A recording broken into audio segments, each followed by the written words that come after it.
नमस्ते, मी स्वरा धीरज टाटापल्ले, संत ज्ञानेश्वर विद्यालय अहमदपूर येथील इयत्ता 3री मध्ये शिकत असलेली विद्यार्थिनी आज शहशाली उपक्रमांतर्गत श्री बालाजी विद्यालय इसाद येथील श्री गुरमे सर यांची मुलाखत घेणार आहे. सर नमस्कार. नमस्कार. नमस्कार.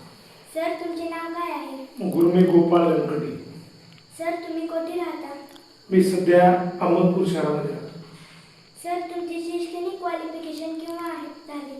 माझे शैक्षणिक क्वालिफिकेशन 2004 मध्ये झाले. तुम्ही B.Ed कोणत्या विषयात केले? मी भूगोल विषयात केले आहे.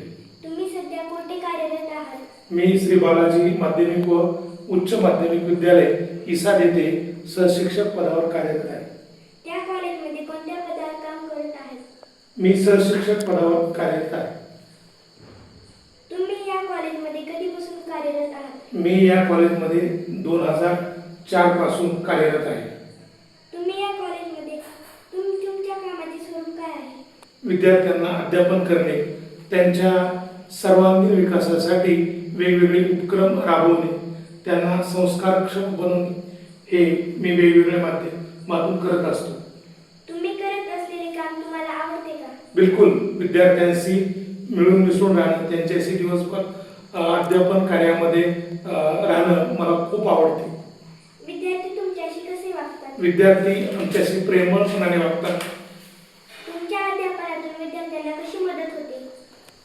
अध्यापनाच्या माध्यमातून विद्यार्थ्यांना त्यांच्या सर्वांगीण विकासासोबत त्यांना व्यावहारिक ज्ञान मिळते. वेगवेगळ्या पदापर्यंत आज कार्यरत झालेले काही डॉक्टर झालेत, काही सीमेवर आज कार्यरत आहेत. अशा वेगवेगळ्या क्षेत्रामध्ये विद्यार्थ्यांनी गरुड झेप घेतलेली आहे. तुम्हाला तुमच्या आठवणीतील एखादा महत्त्वाचा प्रसंग सांगा. आठवणीतील प्रसंग सांगायचा म्हटलं तर मी जेव्हा जॉईन झालो त्यावेळेस भूगोल विषय श्री बालाजी विद्यालयामध्ये एवढा ॲक्टिव्ह पद्धतीने कोणी अध्यापन करत नव्हतं, कारण त्याच्यासाठी स्पेशल शिक्षक नव्हता. पण जेव्हा मी या विद्यालयामध्ये भूगोलाचा शिक्षक म्हणून कार्यरत झालो आणि विद्यार्थ्यांना खरंच भूगोल विषय काय असतो, भूगोलाबद्दलची जाणीव काय असते, वेगवेगळा भौगोलिक अभ्यास कसा करावा लागतो आणि तो पुढे चालून MPSC UPSC मध्ये कसा उपयोगी पडतो, हे आज जे विद्यार्थी त्या क्षेत्रामध्ये जाऊन वेगवेगळ्या पदावर कार्यरत आहेत त्यांचे अनुभव जेव्हा येऊन सांगतात ते मला खूप अविस्मरणीय वाटतात. विद्यार्थी अभ्यास करत नसेल तर तुम्ही त्यांना कसे समजावून सांगता?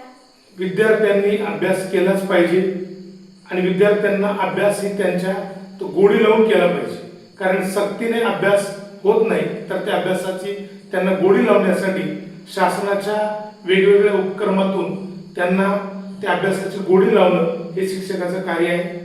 त्यांना सकारात्मक बनवणं हे शिक्षकाचं कार्य आहे. तुम्ही आम्हा सर्व विद्यार्थ्यांना काय संदेश द्याल? सर्व विद्यार्थ्यांना मी असा संदेश देऊ इच्छितो की तुम्ही उद्याच्या भारताचे आधारस्तंभ, भावी भारताची जिम्मेदारी तुमच्यावर आहे. म्हणून 21व्या शतक हे डिजिटल इंडिया म्हणून ओळखलं जाणार आहे आणि म्हणून तंत्रज्ञानाच्या क्षेत्रात तुम्हाला उत्तुंग झेप घ्यायची आहे. तर तुम्हाला पूर्वीसारखं केवळ साक्षर राहून चालणार नाही, तर या डिजिटल इंडिया 21व्या शतकामध्ये तुम्हाला अतिशय उत्कृष्ट कार्य करून या देशाला सर्वोत्कृष्ट देश म्हणून जागतिक पातळीवर अवलोकित करायचं आहे. आणि त्याच्यासाठी तुम्हाला त्याची तयारी आजपासून करावी लागेल आणि त्याची मुळं म्हणजे शिक्षणातच आहे आणि खरं तिथंच तुम्ही त्याची सुरुवात केली पाहिजे, असं माझा सर्व विद्यार्थ्यांना संदेश आहे.